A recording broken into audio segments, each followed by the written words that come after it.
Welcome to Kids Academy.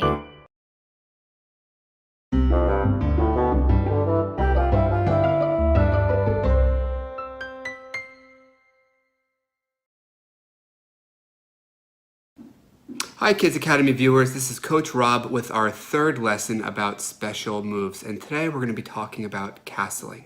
Castling is a very special move, and a lot of my students love to castle in their games because it lets chess players break 3 rules. I'm going to go ahead and do a castle on the board, on the computer.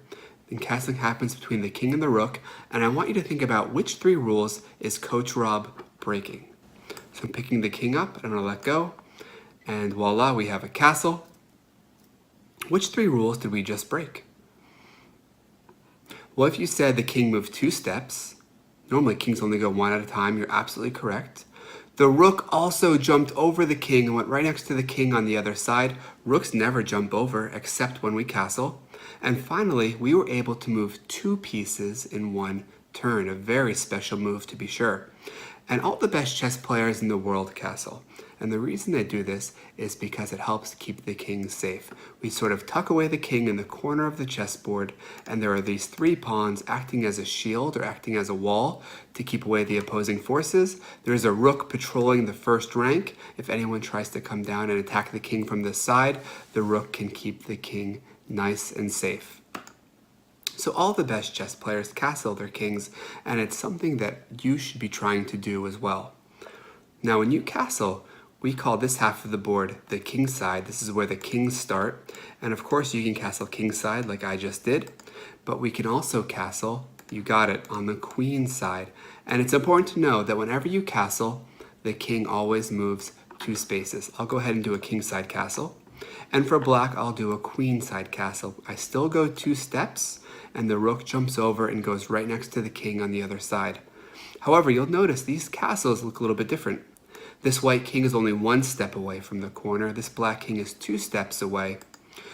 So there's pros and cons to this. The white king might be a little bit more safe, a little bit more secure, but this black rook is immediately attacking and influencing the center of the board.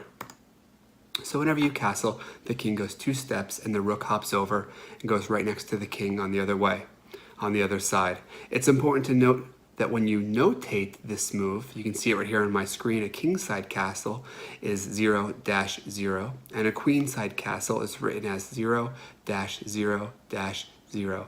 And you can think of this, an easy way to remember what this means, is it's how many squares the rook moves. So on a kingside castle, the king moved 2 squares, so 2 zeros. On a queenside castle, this rook actually moved 3 squares, so we wrote 3 zeros here. Now, there are some times in chess where it's not possible to castle, and we're going to talk about those right now. So some rules surrounding castling and times you cannot castle. So the first time you can't castle is if there's a piece in the way. Castling only happens between the king and the rook, and white can't castle kingside. There's a knight in the way. The king can't go to that square, and the king can't castle queenside. There's a bishop in the way. So the first time you can't castle is if there's a piece in the way. The second time you can't castle is if you've moved your king or the rook. So if white makes a move, we'll play king e2, black plays king e7, white is no longer allowed to castle. This king has moved, and once the king has moved, you lose your castling privileges. Even if this king goes back to e1, black makes a move, I still cannot castle even though I'm back on my starting square because the king has moved. Same thing with the rooks. Let's say this rook goes to g1, black plays a move, I cannot castle, this rook has left its home square. I could still castle queenside though if my king hasn't moved and my rook on a1 has yet to move. I could still castle queenside, so that's a possibility. A third time you can't castle, I'm going to go ahead and make a black bishop appear. I'll put a bishop on b4. This is called check. The king is under attack. The king is in danger. When the king is in check, you are not allowed to castle. So if I were white, good chess players know we should probably block this check, force the bishop to move, and now white is ready to castle either kingside or queenside. Another time you can't castle, I know a lot of rules about castling. You cannot castle through check. So I'm going to put a bishop on g4, and let's see, put a bishop actually on h4. And black is not allowed to castle queenside in this position because you'll see this bishop is controlling d8. It has its eyes on d8. And we know in chess that you can never put your king in danger. This king is not allowed to castle queenside because he would have to pass through this d8 square, which is under the bishop's control, in order to reach c8.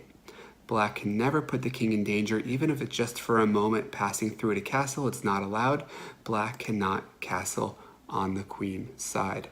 Of course, the kingside castle is still allowed because there's nothing in the way. Black's not in check, would not be passing through check either. And just to be safe, I should mention that you cannot castle and have your king end up in check. So of course, if we have this bishop here on g4, black cannot castle queenside. This would be an illegal move, a move against the rules, because all of a sudden the king is in danger. And you can never put your king in danger. You can never put your king in check. He's the most important piece. He is the leader of your army. Never, ever, ever put your king in check. In fact, if I were playing against the computer, it would say illegal move, would make a funny sound at me and ask me to think of a new turn. You can never put your king in danger, even if you're castling. So really there are 5 times where you cannot castle. You can't castle if you're in check. You can't castle through check. You can't castle if there's a piece in the way.